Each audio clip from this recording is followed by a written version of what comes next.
Le racisme est la forme la plus basse, la plus grossièrement primitive du collectivisme. C'est l'idée d'attribuer une signification morale, sociale ou politique à la lignée génétique d'un homme, l'idée que les traits intellectuels et caractériels d'un homme sont produits et transmis par la chimie interne de son corps. Ce qui signifie, en pratique, qu'un homme doit être jugé, non pas par son propre caractère et ses propres actions, mais par les caractères et les actions d'un collectif d'ancêtres. Le racisme prétend que le contenu de l'esprit d'un homme, non pas son appareil cognitif, mais son contenu, est hérité, que les convictions, les valeurs et le caractère d'un homme sont déterminés avant sa naissance, par des facteurs physiques indépendants de sa volonté. Il s'agit de la version de l'homme des cavernes de la doctrine des idées innées, ou de la connaissance héritée, qui a été complètement réfutée par la philosophie et la science. Le racisme est une doctrine de « par et pour les brutes ». C'est une version du collectivisme de la basse-cour ou de l'élevage, qui convient à une mentalité qui fait la différence entre les différentes races d'animaux, mais pas entre les animaux et les hommes. Comme toute forme de déterminisme, le racisme invalide l'attribut spécifique qui distingue l'homme de toutes les autres espèces vivantes, sa faculté rationnelle. Le racisme nie deux aspects de la vie de l'homme, la raison et le choix, ou l'esprit et la moralité, pour les remplacer par une prédestination chimique. La famille respectable qui soutient des parents sans valeur ou couvre leurs crimes afin de protéger le nom de la famille est comme si la stature morale d'un homme pouvait être endommagée par les actions d'un autre, le clochard qui se vante que son arrière-grand-père était un bâtisseur d'empire, ou la vieille fille d'une petite ville qui se vante que son grand-oncle maternel était sénateur d'État et que son cousin au 3e degré a donné un concert au Carnegie Hall. Comme si les réalisations d'un homme pouvaient déteindre sur la médiocrité d'un autre, les parents qui consultent les arbres généalogiques afin d'évaluer leur futur gendre, la célébrité qui commence son autobiographie par un récit détaillé de son histoire familiale, tous ces exemples sont des échantillons de racisme, les manifestations ataviques d'une doctrine dont la pleine expression est la guerre tribale des sauvages de la préhistoire, le massacre à grande échelle de l'Allemagne nazie, les atrocités des soi-disant nouvelles nations émergentes d'aujourd'hui. La théorie qui retient le bon sang ou le mauvais sang comme critère moral intellectuel ne peut conduire qu'à des torrents de sang dans la pratique. La force brute est le seul moyen d'action dont disposent les hommes qui se considèrent comme des agrégats chimiques sans âme. Les racistes modernes tentent de prouver la supériorité ou l'infériorité d'une race donnée par les réalisations historiques de certains de ses membres. Le spectacle historique fréquent d'un grand innovateur qui, de son vivant, est raillé, dénoncé, entravé, persécuté par ses compatriotes, puis, quelques années après sa mort, est inscrit dans un monument national et salué comme une preuve de la grandeur de la race allemande, ou française, ou italienne, ou cambodgienne, est un spectacle aussi révoltant de l'expropriation collectiviste perpétrée par les racistes, que n'importe quelle expropriation de la richesse matérielle perpétrée par les communistes. De même qu'il n'existe pas d'esprit collectif ou racial, de même il n'existe pas de réalisation collective ou raciale. Il n'y a que des esprits individuels et des réalisations individuelles, et une culture n'est pas le produit anonyme de masses indifférenciées, mais la somme des réalisations intellectuelles d'hommes individuels. Même s'il est éprouvé, ce qui n'est pas le cas, que la fréquence des hommes dotés d'une puissance cérébrale potentiellement supérieure est plus élevée parmi les membres de certaines races que parmi les membres d'autres races, cela ne nous apprendrait rien sur un individu donné et ne serait pas pertinent pour le juger. Un génie est un génie, quel que soit le nombre de crétins qui appartiennent à la même race, et un crétin est un crétin, quel que soit le nombre de génies qui partagent son origine raciale.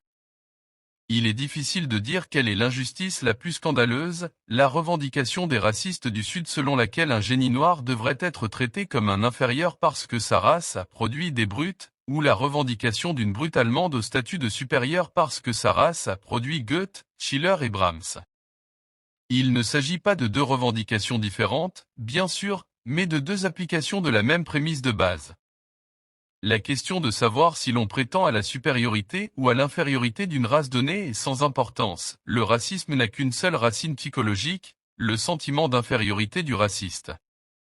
Comme toute autre forme de collectivisme, le racisme est une quête de l'immérité.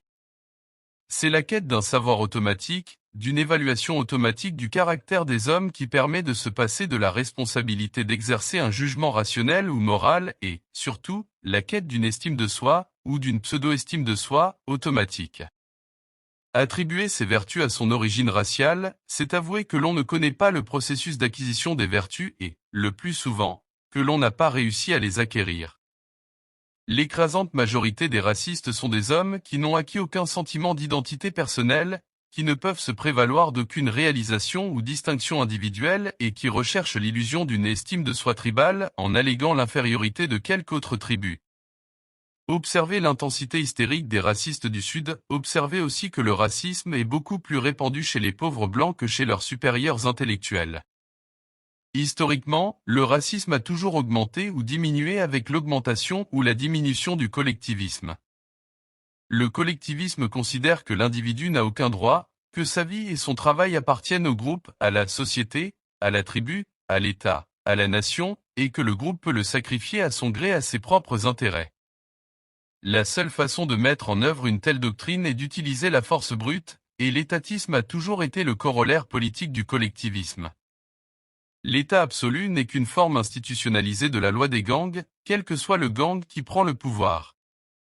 Et, puisqu'il n'y a aucune justification rationnelle pour une telle règle, puisqu'aucune n'a jamais été ou ne peut être offerte, la mystique du racisme est un élément crucial dans chaque variante de l'État absolu. La relation est réciproque, l'étatisme naît de la guerre tribale préhistorique, de l'idée que les hommes d'une tribu sont la proie naturelle des hommes d'une autre tribu, et établit ses propres sous-catégories internes de racisme, un système de caste déterminé par la naissance d'un homme, comme les titres de noblesse hérités ou le servage hérité.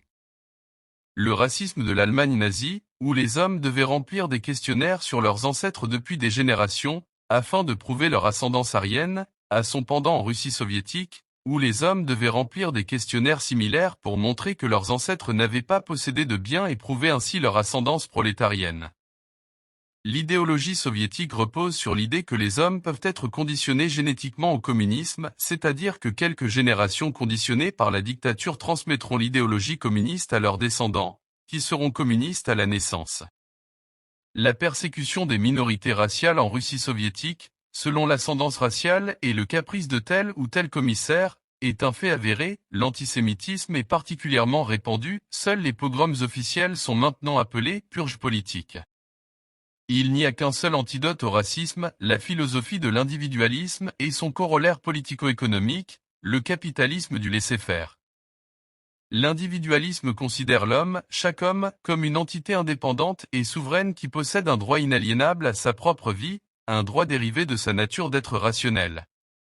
L'individualisme considère qu'une société civilisée, où toute forme d'association, de coopération ou de coexistence pacifique entre les hommes, ne peut être réalisée que sur la base de la reconnaissance des droits individuels et qu'un groupe, en tant que tel, n'a pas d'autre droit que les droits individuels de ses membres.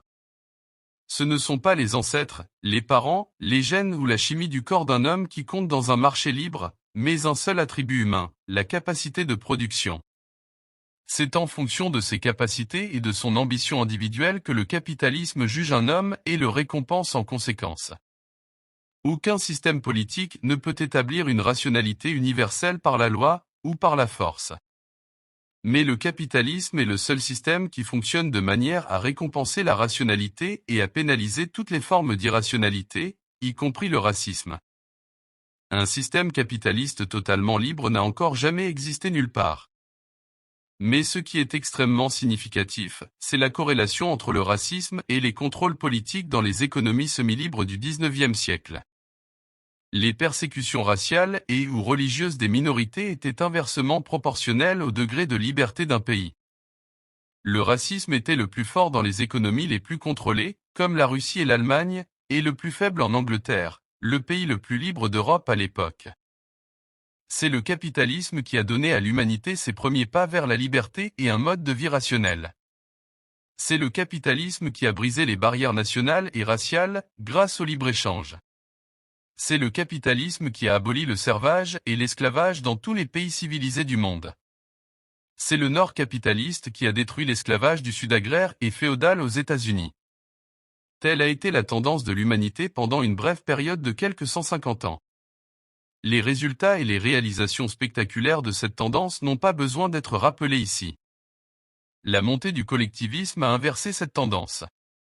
lorsque les hommes ont commencé à être endoctrinés une fois de plus avec la notion que l'individu ne possède aucun droit, que la suprématie, l'autorité morale et le pouvoir illimité appartiennent au groupe, et qu'un homme n'a aucune signification en dehors de son groupe, la conséquence inévitable a été que les hommes ont commencé à graviter vers un groupe ou un autre, pour se protéger, dans la perplexité et dans une terreur inconsciente. Le collectif le plus simple à rejoindre, le plus facile à identifier, en particulier pour les personnes d'intelligence limitée, la forme la moins exigeante des appartenances et des unités est la race. C'est ainsi que les théoriciens du collectivisme, les partisans humanitaires d'un État absolu bienveillant, ont conduit à la renaissance et à la nouvelle croissance virulente du racisme au XXe siècle. À la grande époque du capitalisme, les États-Unis étaient le pays le plus libre du monde, et la meilleure réfutation des théories racistes. Des hommes de toutes les races sont venus ici, certains de pays obscurs et culturellement peu distingués, et ont accompli des exploits de capacité productive qui seraient restés mornés dans leur pays d'origine soumis au contrôle. Des hommes appartenant à des groupes raciaux qui s'étaient massacrés pendant des siècles ont appris à vivre ensemble dans l'harmonie et la coopération pacifique. L'Amérique a été appelée le Creuset, à juste titre. Mais peu de gens réalisaient que l'Amérique ne fondait pas les hommes dans la conformité grise d'un collectif, elle les unissait en protégeant leur droit à l'individualité. Les principales victimes des préjugés raciaux qui existaient en Amérique étaient les Noirs. C'est un problème né et perpétué par le Sud non capitaliste, bien qu'il ne soit pas confiné à ses frontières. La persécution des Noirs dans le Sud était et reste vraiment honteuse. Mais dans le reste du pays, tant que les hommes étaient libres, même ce problème cédait lentement sous la pression des Lumières et des intérêts économiques des hommes blancs. Aujourd'hui, ce problème s'aggrave, tout comme toutes les autres formes de racisme. L'Amérique a pris conscience de la race d'une manière qui rappelle les pires jours des pays les plus arriérés de l'Europe du XIXe siècle. La cause est la même, la croissance du collectivisme et de l'étatisme. Malgré les clameurs en faveur de l'égalité raciale, propagées par les libéraux au cours des dernières décennies, le Bureau du recensement a récemment indiqué que le statut économique du noir par rapport au blanc ne s'est pas amélioré depuis près de 20 ans. Il s'était amélioré au cours des années plus libres de notre économie mixte, il s'est détérioré avec l'élargissement progressif de l'État-providence des libéraux. La croissance du racisme dans une économie mixte va de pair avec la croissance des contrôles gouvernementaux. Une économie mixte désintègre un pays en une guerre civile institutionnalisée de groupes de pression, chacun luttant pour obtenir des faveurs législatives et des privilèges spéciaux au détriment des autres. L'existence de ces groupes de pression et de leurs lobbies politiques est ouvertement et cyniquement reconnue aujourd'hui. La prétention à une quelconque philosophie politique, à des principes, des idéaux ou des objectifs à long terme disparaît rapidement de notre scène, et il est pratiquement admis que ce pays flotte maintenant sans direction, à la merci d'un jeu de pouvoir aveugle et à court terme joué par divers gangs étatistes, chacun ayant l'intention de s'emparer d'une arme législative pour tout avantage spécial du moment. En l'absence de toute philosophie politique cohérente, chaque groupe économique a agi comme son propre destructeur, en vendant son avenir pour un privilège momentané. La politique des hommes d'affaires a été, pendant un certain temps, la plus suicidaire à cet égard. Mais elle a été surpassée par la politique actuelle des dirigeants noirs. Tant que les leaders noirs luttaient contre la discrimination imposée par le gouvernement, la justice et la moralité étaient de leur côté. Mais ce n'est plus ce qu'ils combattent aujourd'hui. Les confusions et les contradictions qui entourent la question du racisme ont maintenant atteint un point culminant incroyable. Il est temps de clarifier les principes en jeu. La politique des États du Sud à l'égard des Noirs était et reste une contradiction honteuse des principes fondamentaux de ce pays. La discrimination raciale, imposée et appliquée par la loi, est une violation si flagrante et inexcusable des droits individuels que les lois racistes du Sud auraient dû être déclarées inconstitutionnelles depuis longtemps. La revendication des droits des États, par les racistes du Sud est une contradiction dans les termes, il ne peut y avoir de droit de certains hommes à violer les droits des autres. Le concept constitutionnel des droits des États concerne la répartition des pouvoirs entre les autorités locales et nationales et sert à protéger les États contre le gouvernement fédéral, il n'accorde pas au gouvernement d'un État un pouvoir illimité et arbitraire sur ses citoyens ni le privilège d'abroger les droits individuels des citoyens. Il est vrai que le gouvernement fédéral a utilisé la question raciale pour élargir son propre pouvoir et pour créer un précédent d'empiètement sur les droits légitimes des États, d'une manière inutile et inconstitutionnelle. Mais cela signifie simplement que les deux gouvernements ont tort, cela n'excuse pas la politique des racistes du Sud. L'une des pires contradictions, dans ce contexte, est la position de nombreux soi-disant conservateurs, qui ne se limitent pas exclusivement au Sud, qui prétendent être des défenseurs de la liberté, du capitalisme, des droits de propriété, de la Constitution, mais qui prônent en même temps le racisme. Ils ne semblent pas avoir suffisamment le souci des principes pour se rendre compte qu'ils coupent le sol sous leurs propres pieds. Les hommes qui nient les droits individuels ne peuvent pas revendiquer, défendre ou maintenir quelque droit que ce soit. Ce sont ces prétendus champions du capitalisme qui contribuent à le discréditer et à le détruire. Les libéraux sont coupables de la même contradiction, mais sous une forme différente. Ils prônent le sacrifice de tous les droits individuels à la règle de la majorité illimitée, tout en se posant en défenseur des droits des minorités. Mais la plus petite minorité sur Terre est l'individu. Ceux qui nient les droits individuels ne peuvent prétendre être les défenseurs des minorités.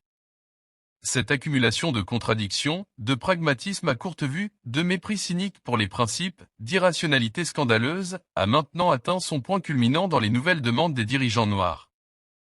Au lieu de lutter contre la discrimination raciale, ils demandent que la discrimination raciale soit légalisée et appliquée. Au lieu de lutter contre le racisme, ils demandent l'établissement de quotas raciaux. Au lieu de lutter pour le dichotomie dans les questions sociales et économiques, ils proclament que le dichotomie est un mal et que la couleur devrait être une considération primordiale. Au lieu de lutter pour l'égalité des droits, ils demandent des privilèges raciaux spéciaux. Ils demandent que des quotas raciaux soient établis en matière d'emploi et que les emplois soient distribués sur une base raciale, proportionnellement au pourcentage d'une race donnée dans la population locale. Par exemple, puisque les Noirs constituent 25% de la population de la ville de New York, ils exigent 25% des emplois dans un établissement donné. Les quotas raciaux ont été l'un des pires maux des régimes racistes. Il y avait des quotas raciaux dans les universités de la Russie tsariste, dans la population des grandes villes de Russie, etc. L'une des accusations portées contre les racistes de ce pays est que certaines écoles pratiquent un système secret de quotas raciaux. On a considéré comme une victoire de la justice le fait que les questionnaires d'embauche aient cessé de s'enquérir de la race ou de la religion d'un candidat. Aujourd'hui, ce n'est pas un oppresseur, mais un groupe minoritaire opprimé qui demande l'établissement de quotas raciaux. Cette demande particulière était trop forte même pour les libéraux. Beaucoup d'entre eux l'ont dénoncé, à juste titre, avec une indignation choquée. Le New Times écrit, 23 juillet 1963, les manifestants suivent un principe vraiment vicieux en jouant au jeu des chiffres.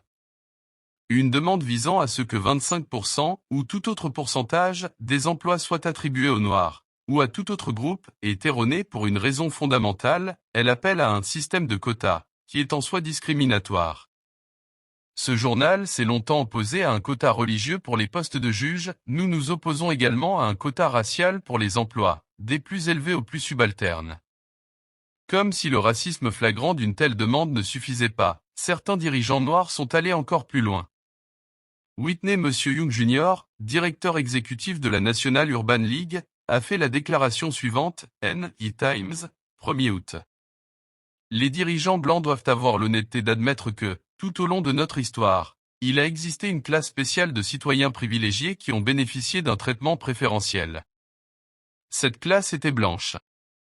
Maintenant, nous disons ceci, si deux hommes, un noir et un blanc, sont également qualifiés pour un travail, engagez le noir. Considérez les implications de cette déclaration. Elle ne se contente pas d'exiger des privilèges spéciaux pour des raisons raciales, elle exige que les hommes blancs soient pénalisés pour les péchés de leurs ancêtres. Elle exige qu'un ouvrier blanc se voie refuser un emploi parce que son grand-père a peut-être pratiqué la discrimination raciale. Mais peut-être que son grand-père ne l'a pas pratiqué. Ou peut-être que son grand-père n'avait même pas vécu dans ce pays. Puisque ces questions ne doivent pas être prises en considération, cela signifie que cet ouvrier blanc doit être accusé de culpabilité raciale collective, la culpabilité consistant simplement en la couleur de sa peau.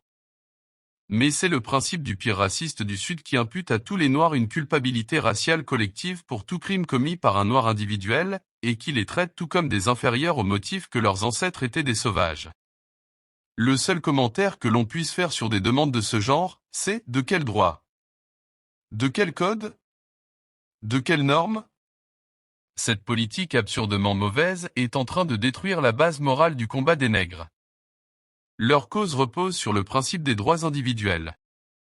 S'ils exigent la violation des droits des autres, ils n'y renoncent aux leurs. La même réponse s'applique alors à eux co-racistes du Sud, il ne peut y avoir de droit de certains hommes à violer les droits des autres. Pourtant, toute la politique des dirigeants nègres va dans ce sens. Par exemple, la demande de quotas raciaux dans les écoles, avec la proposition que des centaines d'enfants, blancs et noirs, soient forcés de fréquenter l'école dans des quartiers éloignés, dans le but d'assurer un équilibre racial.